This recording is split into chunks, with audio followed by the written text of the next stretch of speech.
privilegio es estar aquí una vez más en la casa de nuestro Dios.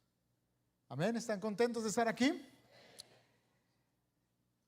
Y bueno, hoy quiero hacer una serie corta del libro de Jonás. Quiero predicar en 2 domingos este libro, que sin duda yo sé que va a ser de mucha bendición para cada uno de los que estamos aquí, para la iglesia. Y he titulado esta serie Jonás, una historia de gracia, basado obviamente en la vida de Jonás. Y yo sé que aunque es muy conocida esta historia, pues la mayoría sabemos una parte de la historia. Así es que yo quiero que veamos toda la historia para que podamos entender el contexto y que sepamos el por qué Dios lo envió a esa ciudad y cómo nosotros lo podemos aplicar a nuestra vida hoy en nuestros días. Porque sobre todo yo creo que Dios quiere que entendamos la obra de redentora que Él quiere hacer a la humanidad a través de ti, a través de mí como iglesia. Ahora, algunos eruditos modernos consideran que el libro de Jonás es una obra de ficción, o sea, que no fue un personaje real, que simplemente fue escrito para Dios mostrarnos una enseñanza y una aplicación a nuestra vida. Pero yo creo que no es así, porque ahí en Segunda de Reyes capítulo 14 podemos ver que presentan a Jonás como una figura histórica que vivió durante el reinado del rey Jeroboam II. O sea que verdaderamente fue un personaje real. También vemos a Jesús haciendo referencia de Jonás en Mateo capítulo 12, como poniéndose de ejemplo que así como Jonás estuvo 3 días en ese pez grande, de esa manera él iba a estar en la tumba, pero al tercer día él iba a resucitar. Entonces, negar la historia de Jonás equivaldría a cuestionar el conocimiento y la honestidad y la veracidad de las palabras de Jesús. Así es que creemos que literal sí sucedió tal y como se escribe en ese libro de Jonás, y que esos acontecimientos, aunque nos parezcan extremadamente pues fuera de lo normal, fueron reales, porque para nuestro Dios no hay nada imposible. ¿Usted lo puede creer? Él puede hacer lo que Él quiere, cuando Él quiere y a la hora que Él así lo desea. Y saben, la historia de Jonás nos presenta también un cuadro de alguien que no conocía la gracia y la misericordia de Dios, pero al encontrarse con esa gracia, Él pudo dar amor, misericordia a otras personas. Y eso es lo que nosotros también debemos de hacer, encontrarnos con esa gracia. Porque sin la gracia de Dios en nuestras vidas, no podremos tener misericordia hacia otras personas. Abran sus Biblias ahí en Jonás capítulo 1, del 1 al 6. Vamos a estar meditando en esos pasajes. Y dice la escritura, dice: el Señor le dio el siguiente mensaje a Jonás, hijo de Amitai: levántate y ve a la gran ciudad de Nínive, pronuncia mi juicio contra ella, porque he visto lo perversa que es su gente. Entonces Jonás se levantó y se fue en dirección contraria para huir del Señor. Descendió al puerto de Jope, donde encontró un barco que partía para Tarsis. Pagó su pasaje, subió a bordo y se embarcó rumbo a Tarsis, con la esperanza, dice, de escapar del Señor. Verso 4. Ahora bien, el Señor mandó un poderoso viento sobre el mar, el cual, dice, desató una violenta tempestad que amenazaba con despedazar el barco. Temiendo por su vida, los desesperados marineros pedían ayudar a sus dioses y lanzaban la carga por la borda para aligerar el barco. Todo esto sucedía mientras Jonás dormía profundamente en la bodega del barco. Así que el capitán bajó a buscarlo. ¿Cómo puedes dormir en medio de esta situación?, le gritó. Levántate, ora a tu Dios. Quizá nos preste atención y nos perdone, que dice la vida. Ahora yo creo que otra vez todos hemos oído la historia de Jonás y se nos hace tan sorprendente cómo él, siendo un profeta de Dios, un profeta de renombre, él hace caso omiso a ese llamado que Dios le da.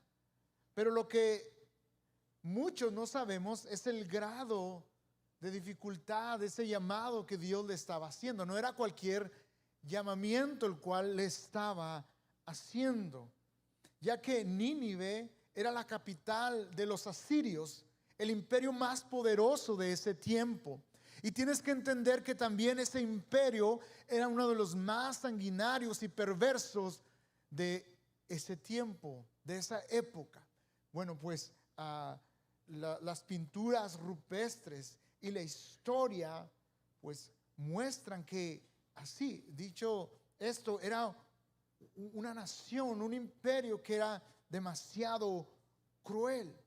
Hacían torturas extremas, degollaban a las personas, matanzas masivas, y sobre todo Asiria eran los principales enemigos del pueblo de Dios, de Israel. Y Jonás, sabiendo todo esto, de alguna manera él se resistía a poder ir y anunciar el mensaje a esta nación.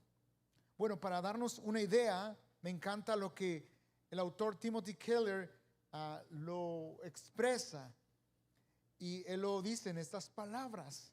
Dice que era similar a Dios llamando a un rabí judío en los años 30 a ir a Alemania bajo Hitler e ir con los nazis y advertir a los nazis de un posible juicio sobre ellos de parte de Dios y llamarlos al arrepentimiento. Algo así más o menos. Entonces Jonás no acepta ese llamado. Y dicho sea de paso, que Jonás es mencionado otra vez en Segunda de Reyes como un profeta que verdaderamente lo que él decía y expresaba se cumplía, porque venía de parte de Dios. Entonces yo me imagino un poco la soberbia de Jonás diciendo: ¿cómo yo voy a ir a ese lugar? ¿Y cómo yo voy a ir a compartir de un arrepentimiento a esa gente que es perversa? ¿Cómo yo voy a ir cuando yo soy un profeta de renombre en mi ciudad y en mi nación? Ahora entiendo por qué batalló Jonás, pero realmente en la raíz de su lucha hay una que todos en alguna expresión tenemos el día de hoy. Él cuestionaba la justicia y la sabiduría y bondad de Dios. Él decía: ¿cómo pudiera ser justo y bondadoso Dios con una nación tan perversa como los asirios? ¿Cómo Dios podía traer redención a esa gente tan mala? Ellos no se lo merecen. Pero sabes, hasta el día de hoy Dios sigue siendo bueno con todos. ¿Cuántos lo creen? Dice la palabra que Él hace que el sol salga sobre justos e injustos, sobre malos, sobre buenos.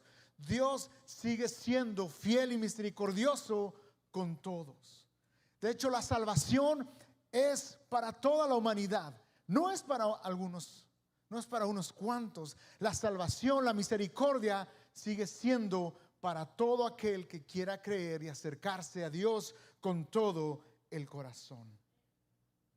Pero muchas veces, al igual que Jonás, nosotros queremos que algunas personas solamente se salven y somos injustos con algunos. Pero qué bueno que nosotros no somos Dios, si no ya todos estuvieran en el infierno, ¿verdad? Pero es gracias a la misericordia de Dios que hay un plan, un propósito para toda la humanidad. ¿Cuánto le dan la gloria a Dios? Y tú entras en ese propósito, yo entro en ese propósito. También, por otra parte, al igual que Jonás, a todos en algún contexto, en algún momento, nos pasa, cuestionamos la bondad de Dios, cuestionamos la fidelidad de Dios. Puede ser tal vez escuchando en el doctor un reporte malo de tu salud. Ahí cuestionamos si verdaderamente Dios es real. Tal vez en los ingresos que muchas veces no completamos para nuestros gastos y cuestionamos muchas veces la fidelidad de Dios. Tal vez puede ser en una relación que ha sido quebrantada, que tanto valoramos, y ahí cuestionamos verdaderamente si Dios está de nuestro lado. Y al no entender las razones de Dios, pues otra vez cuestionamos al Señor. Ahora, esto no es nuevo con nosotros, ni siquiera con Jonás. Esto viene desde un principio en la humanidad, desde el Edén, con Adán y Eva. Ellos cuestionaron y dijeron, bueno, ¿y por qué no podemos comer de ese fruto? Y como Dios no les dio razones, porque Dios no tiene por qué darnos razones, porque muchas veces, aunque nos diera la razón, la razón es el por qué no debemos de hacer tales cosas, muchas veces con nuestra mente finita no pudiéramos entender todos los planes que Él tiene para nuestras vidas. Simplemente les dijo, no coman de ese fruto del conocimiento del bien y del mal, porque el día que coman van a perecer. Y quizás en parte porque no entendían, fue porque fueron más susceptibles a la tentación de comerlo. Ahora, no creo que ellos pensaron, vamos a ser rebeldes, vamos a ser malos en contra de Dios. No, primero pensaron, vamos a ser felices al comer de ese fruto. Vamos a adquirir cierto placer, a tener cierta felicidad en nosotros por comerlo. Y muchas veces nosotros pensamos, yo quiero hacer esto porque creo que eso va a traer placer a mi vida, creo que eso va a traer felicidad a mi vida. Pero también hacemos las cosas conscientes de que no es la voluntad de Dios. Lo pudiera decir así, no confiamos en Dios lo suficiente y confiamos demasiado en nuestra sabiduría. No confiamos en Dios lo suficiente y confiamos demasiado en nuestra sabiduría, en nuestro propio entendimiento. Ahora, con el paso del tiempo nos vamos dando cuenta, y conforme vamos creciendo, a los que son mayorcitos, así como yo, que cuando nos damos cuenta que cuando éramos jóvenes, las cosas no eran como nosotros pensábamos. Y hacemos cosas, nos guiamos por nuestras emociones, por nuestros deseos, pero nos damos cuenta que al hacer eso nos vamos a equivocar muchas veces. Bueno, hasta el día de hoy yo me sigo equivocando y sigo cometiendo errores, y aprendemos cada día a depender de la voluntad y de la sabiduría de Dios. Así que con humildad yo debo de decir, no debo de confiar demasiado en mí ni en mi entendimiento, y confiar plenamente en Dios Todopoderoso y amoroso, aun cuando no lo entiendo totalmente. Aun cuando no entendemos a Dios o sus planes para nuestra vida, aún así tú y yo tenemos que fiarnos de Jehová, como dice el Proverbios, de todo nuestro corazón, y no apoyarnos en nuestra propia opinión.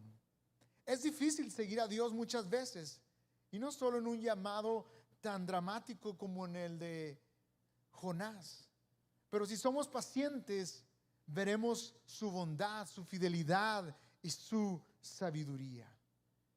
Y sabes, francamente, la alternativa es vivir la vida a mi manera, como yo creo que es mejor. Pero eso va a traer algún día consecuencias malas a nuestras vidas. Otra vez, y aunque no comprendamos del todo a simple vista lo que Dios quiere para nuestra vida en el momento, tú y yo tenemos que aprender a ser humildes y a confiar en Dios, a confiar que la sabiduría de Dios es mejor para nosotros. Y si algún día se nos olvida cuánto Él nos ama, es bueno voltear otra vez a esa cruz donde Él extendió su amor inagotable y derramó su sangre ahí por nuestros pecados para darnos una vida, una identidad y un nuevo propósito. ¿Cuántos están agradecidos con Dios por ese sacrificio que Él hizo en la cruz del Calvario? Así que, volviendo a la historia, Jonás huyó. Y sabes, hay un paralelo muy interesante entre la vida de Jonás y la parábola del hijo pródigo. Jonás se puede dividir en dos partes. Primero, en los 2 capítulos, siendo la parte donde él huye, y es similar a la historia del hijo pródigo, el menor de ellos, cuando él huye de su casa. Yo sé que ya todos conocemos esta historia. Él huye de su padre, él le pide la herencia a su padre y él se va, porque no quiere estar bajo la autoridad, bajo la tutela de su padre. Él quiere poner sus propias reglas, así es que le pide la herencia y él se va de casa. En la segunda mitad de los capítulos 3 y 4 de este libro, pues toma más el papel como el hermano mayor, con una actitud de juicio y hasta de enojo contra Dios por su misericordia. Y creo que podemos aprender mucho de esto, y casi todos conocen la parábola. Y otra vez, no voy a dar mucho detalle, pero si nos adentramos, vemos cómo cada uno tiene algo especial, cada hijo tiene una falla especial, pero lo único que hace la diferencia entre ellos dos es el arrepentimiento. Porque el hijo menor viene, a pesar de sus fallas y sus luchas, viene arrepentido, buscando el perdón del padre.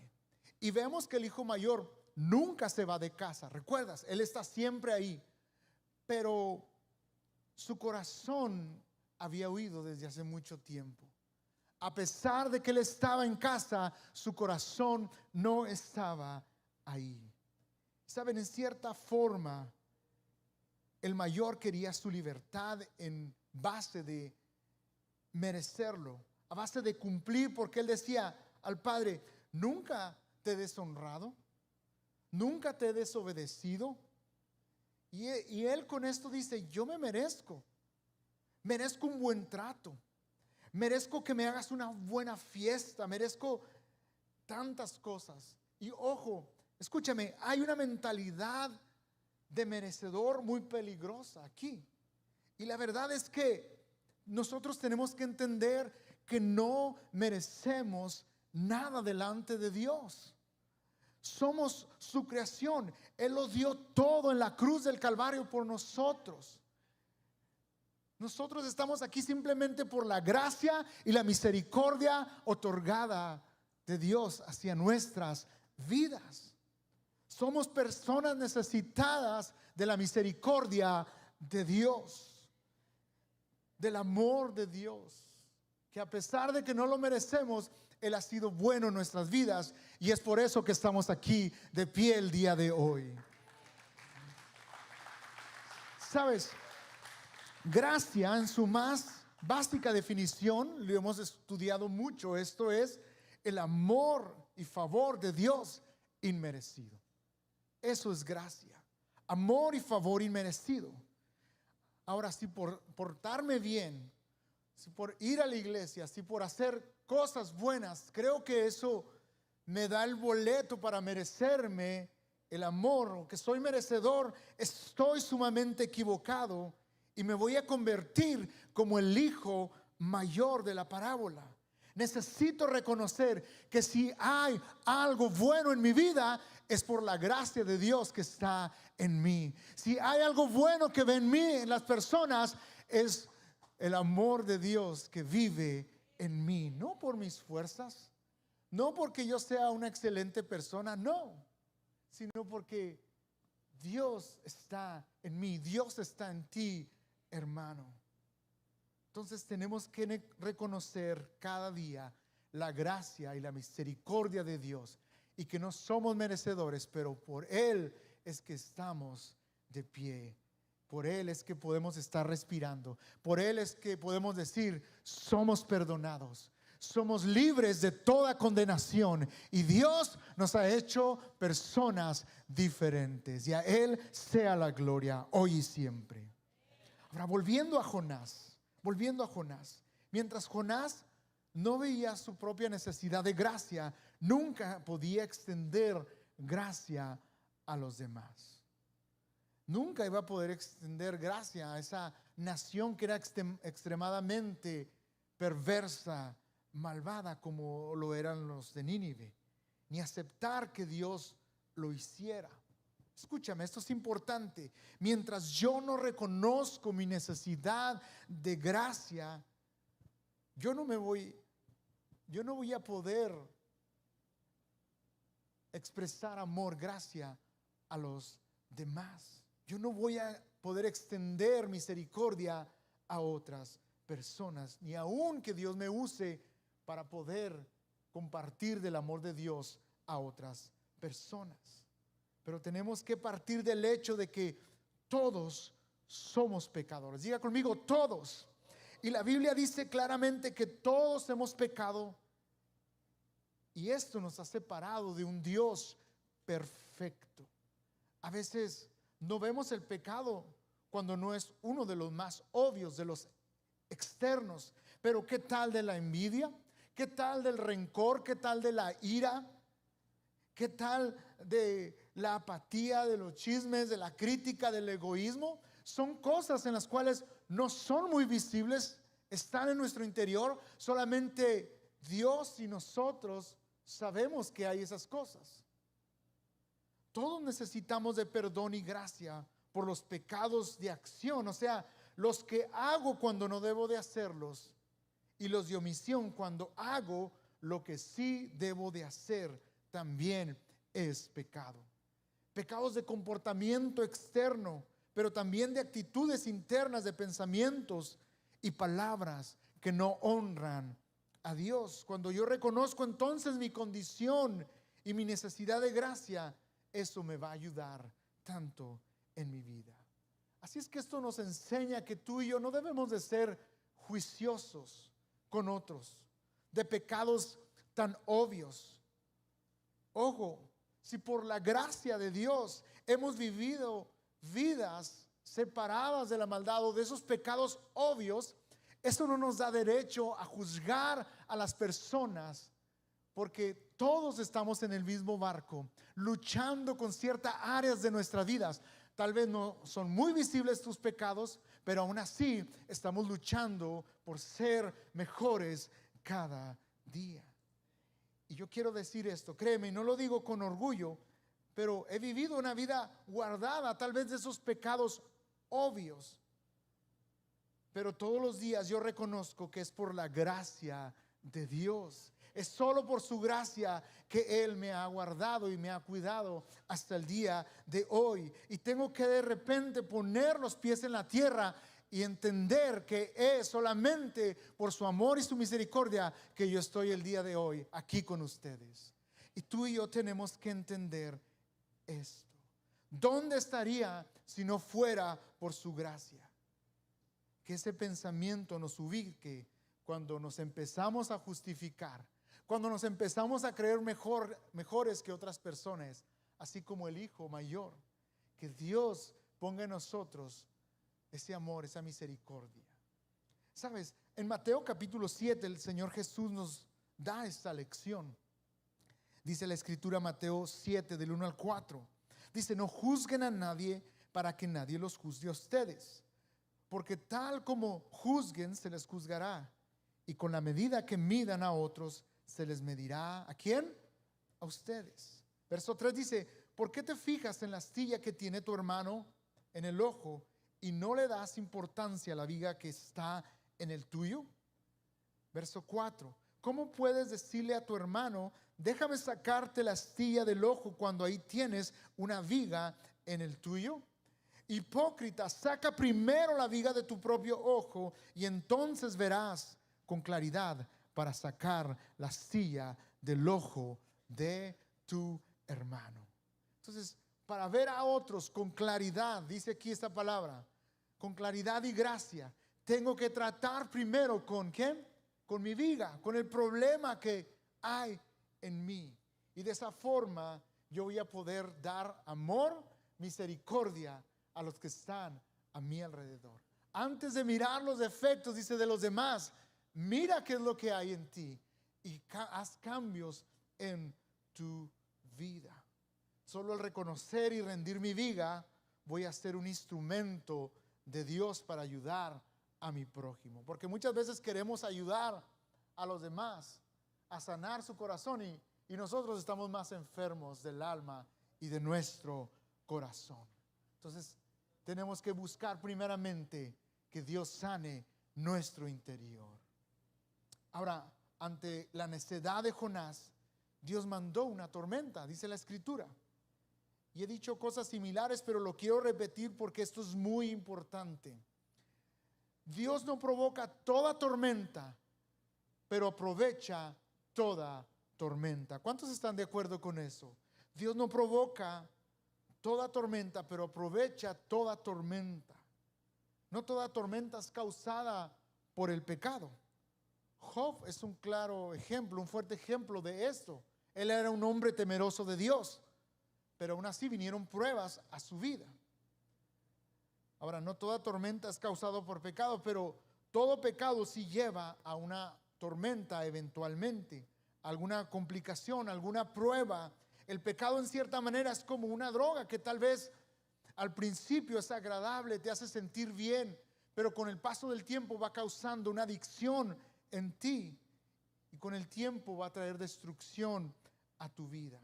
Así es que por eso es bien importante prestar atención cómo estamos viviendo nuestra vida, porque si seguimos de esa manera va a traer dificultad, tormentas a nuestras vidas. Al igual que el hijo pródigo, tenemos que venir delante de Dios, buscarlo con todo nuestro corazón, arrepentirnos y seguir adelante confiando en Dios. Ahora vemos que Dios quería tratar con el corazón de Jonás. Por lo tanto, quiero decirte, seamos sensibles a lo que Dios quiere hacer en medio de cualquier tormenta. Porque aunque Dios no provoca toda tormenta, aprovecha toda tormenta para moldearnos, para estirarnos, para instruirnos, para enseñarnos y hacernos más sensibles a su palabra y a vivir cerca de Él. ¿Sabes? Cuando los marineros en el barco están ahí todos asustados, van con Jonás y lo despiertan y se dan cuenta que él es el culpable. Tienen que lanzarlo al mar. Si tú lees más adelante, literal, lo lanzan al mar porque se dan cuenta que él es el del conflicto. Y aquí hay una gran lección. Estamos en el mismo barco, todos estamos en el mismo barco, con la misma gente que nos rodea. Y no somos exentos de las tormentas de la vida. Estemos del lado de Dios o no estemos del lado de Dios, va a venir dificultad a nuestra vida porque estamos viviendo en un mundo imperfecto. Si alguien te contó que el cristianismo es todo perfecto y no van a venir problemas a tu vida, bueno, pues te contaron mentiras porque no es así. El venir a Jesús vas a tener las mismas dificultades, pero la diferencia es que tenemos al Espíritu de Dios en nuestras vidas, que nos acompaña en todo momento y nos da la fuerza para seguir adelante en esta vida. Esto es lo que hace la diferencia, que tenemos a Dios de nuestro lado y Él está con nosotros en todo momento. ¿Cuántos se sienten seguros en Dios? ¿Pueden venir dificultades? Sí. ¿Pueden venir tormentas? Pero no importa, porque yo estoy agarrado de la mano de Dios y nadie me puede soltar de su mano. En esta hora yo quiero decirte, no te sueltes de la mano de Dios. No te sueltes de la mano de Dios, porque es la única manera que tú vas a ser victorioso en esas pruebas, en esas dificultades que vienen a tu vida. Entonces es muy interesante que al final del Evangelio de Marcos 4 y parte del capítulo 5 leemos una historia de Jesús en un barco con sus discípulos. Y otra vez hay varios paralelos aquí entre esa historia y la historia de Jonás.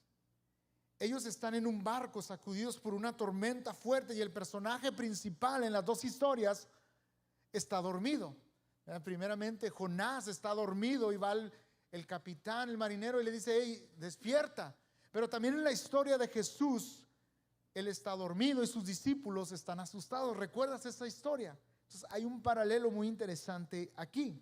Ahora, en el caso de los discípulos y Jesús da la palabra y se calma la tormenta. Llegan al otro lado del lago y solamente cruzan para una sola cosa. Una sola cosa hacen. Y eso era sanar, liberar a un endemoniado que estaba ahí. Una persona que ya no tenía futuro para muchos, que era un cero a la izquierda para toda su comunidad. Jesús cruzó toda una tormenta para traer una nueva identidad, propósito a su vida. Y sabes, a veces enfrentamos tormentas y no entendemos el por qué, pero Dios quiere usarlas para algo grandioso, para bendecir a otras personas. ¿Cuántos lo entienden de esa manera? ¿Sabes? Porque el endemoniado es liberado de todos sus demonios, de todas sus luchas. Y él dice, yo te quiero seguir. Le dice a Jesús, a donde tú vayas yo quiero ir. Pero ¿qué fue lo que le dijo Jesús? ¿Recuerdas? No, tú quédate aquí, comparte, ve y dile a los demás lo que Dios ha hecho por ti. Y me imagino que muchas personas vinieron al encuentro de Dios por el testimonio, por la vida de este hombre. Lo habían visto todo mal, todo endemoniado, y ahora había sido libre y ahora podía dar testimonio de que Dios era real. Escúchame, nunca sabemos el impacto que puede tener el obedecer a Dios en extender gracia a otros. Dios quiere que seamos sus agentes de gracia, de amor, de misericordia, que seamos agentes de extender el evangelio, de brillar en medio de un lugar lleno de tanta oscuridad. Allí en el lugar donde vivimos, Él quiere que hagamos la diferencia, mostrando amor. Que no seamos juiciosos, que mostremos amor y misericordia al que más lo necesita. Acuérdense que estamos en el mismo barco y Dios quiere usarnos para la honra y la gloria de su nombre, para que las personas sigan creyendo que hay un Dios que puede cambiar la vida, que puede cambiar el corazón. ¿Cuántos saben que Dios sigue cambiando vidas? Sabes, Jonás huyó de Nínive, no podía aceptar que Dios lo amaba y se durmió mientras los marineros se enfrentaban la muerte. Y quizás tú y yo no estamos huyendo así abiertamente, pero simplemente estamos dormidos espiritualmente hablando a la necesidad de las demás personas. Estamos muy distantes de la necesidad, del dolor de los demás.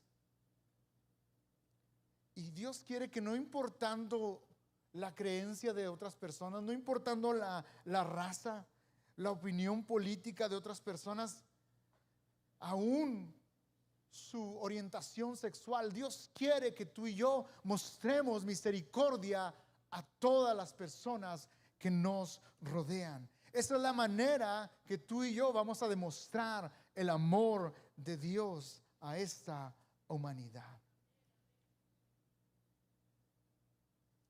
Me encanta lo que dice Mateo 28, capítulo 18. Les da este mandato antes de irse. Él estaba con ellos. Y hemos leído este pasaje, pero me encanta porque aquí está ese llamado que Dios nos hace como iglesia. Dice Mateo 28, 18, Jesús se acercó entonces a ellos, a sus discípulos, y les dijo: se me ha dado toda autoridad en el cielo y en la tierra. Por tanto, dice, vayan y hagan discípulos de todas las naciones, bautizándolos en el nombre del Padre, del Hijo y del Espíritu Santo, enseñándoles, dice, a obedecer todo lo que les he mandado a ustedes. Y les aseguro que estaré con ustedes siempre hasta el fin del mundo. Aquí es lo que conocemos, la gran comisión, como les decía, de ir y amar. Y esta es la base de lo que hay que hacer y el poder para hacerlo. Y la aplicación va a ser variada de acuerdo, ¿verdad?, al número de personas que hay aquí en este lugar. Pero repito, empezando con dar gracia a los que más lo necesitan a mi alrededor. Por eso Jesús les dice: toda autoridad me es dada. Y luego dice: yo voy a estar con ustedes hasta el final. Y me encanta porque Él nos promete que en este trabajo que nos ha encomendado, no vamos a estar solos. No vamos a hacer el trabajo en nuestras propias fuerzas, en nuestra propia inteligencia, en nuestra propia habilidad, sino que vamos a tener al Espíritu de Dios, al Consolador de nuestro lado, que nos va a dar la fuerza para hacer ese trabajo que nos ha encomendado, demostrar amor, misericordia a los que más lo necesitan. Créelo, iglesia, no estamos solos. El Espíritu de Dios va a estar con nosotros hasta el fin de nuestros días. ¿Cuántos están agradecidos por esa gloria que nos ha dado el Señor a través de su Espíritu? Así es que yo quiero animarte el día de hoy. Vamos extendiendo gracia. Muchas veces tenemos una definición muy cerrada de compartir el amor de Dios, pero puede ser en muchas expresiones. Muchas veces pensamos que compartir el amor de Dios es solamente ir casa por casa, tocando puertas, y sinceramente yo creo que eso ya ni funciona hoy en nuestros días. Lo más importante es que tú entiendas en cualquier entorno donde tú estás, seas la diferencia donde quiera que tú te desenvuelves, ya sea en tu trabajo, ya sea en tu escuela, ya sea donde quiera que tú estés, que vean algo diferente en ti y que tú puedas demostrar ese amor, esa gracia que Dios quiere dar a toda la humanidad. Más de asombrarte por cómo se visten las personas o cómo hablan, que te conozcan por cómo tienes amor por las personas que no conocen a Dios. Otra manera muy buena de compartir el amor de Dios a los que están a nuestro alrededor, ¿sabes cómo es? Abriendo nuestra casa. Ya se vienen los grupos en las casas, y yo quiero animarte para que abras tu hogar por 8 semanas y puedas invitar a otras personas y puedas decirles que en Cristo hay solución para sus vidas. Invítalas a tu casa, compárteles del amor de Dios. Y puedes decir: pastor, pero yo no sé mucho de la palabra de Dios. Bueno, tenemos al Espíritu Santo que va con nosotros y nos va a dar las palabras. Pero también podemos ponerte una persona ahí que te ayude y que juntos puedan aprender y enseñar la palabra de Dios. Pero que juntos hagamos este mandato de compartir y dar amor a quien más lo necesita. Dios no nos llamó a ser jueces sobre las personas. Nos llamó a compartir el amor y la misericordia de Dios. ¿Cuántos lo entienden de esa manera? Pensando otra vez en la parábola, y con esto voy cerrando, la parábola del hijo pródigo. Algunos tal vez se van a identificar con el hijo menor, que llegaron aquí a este lugar. No sé por qué llegaron aquí, tal vez para agradar a su mamá, porque es el Día de las Madres, y estás aquí y dices tú: pues aquí estoy. Pero no es casualidad que estés aquí. Dios te ha traído otra vez a casa. Él es un Dios lleno de amor, que siempre va a estar con los brazos abiertos para recibirte si tú así lo deseas. Pero hay un paso, y ese es arrepentimiento. Si tú vienes con un corazón arrepentido, Dios va a escucharte y Dios te va a recibir con los brazos abiertos. Sabes, Él no puso orden en su vida y luego volvió a casa, porque sabes, nunca podremos poner orden en nuestra vida si no es por la obra redentora de Dios en nosotros. Así es que ven a Cristo el día de hoy. Tal vez otros se pueden identificar con el hijo mayor, que nunca se ha ido de casa, pero su corazón está lejos de Dios. Tal vez tú tienes mucho tiempo aquí en la casa de Dios, en su iglesia, pero eres insensible a la palabra de Dios. Eres insensible a la adoración porque has perdido esa pasión, ese amor por las cosas de Dios. Y sabes que la buena noticia, que al igual que el hijo menor, hay esperanza para el hijo mayor también. El padre también salió a recibirlo con los brazos abiertos. y nos ama a todos y nos comprende, porque Él sabe que somos imperfectos. Así es que yo quiero animarte para que vengas a Cristo una vez más y le entregues todo tu ser y le digas: Dios, aquí está mi vida, Señor, ayúdame a confiar más en ti plenamente. Amén. Nos ponemos en pie en esta hora. Ponte de pie en esta hora. Este es un tiempo muy espiritual. Yo quiero pedirte, si no necesitas salir por unos minutos, ya estoy a punto de terminar, no salgas, no te muevas, porque este es un tiempo muy especial y muy espiritual. ¿Lo puedes entender de esa manera? Entonces yo quiero que te concentres un poquito aquí. Ahorita vas a salir y vas a hacer todo lo que tienes que hacer, vas a ir a celebrar, pero en este tiempo vamos concentrándonos en lo que Dios quiere hacer en tu vida. Inclina tu rostro.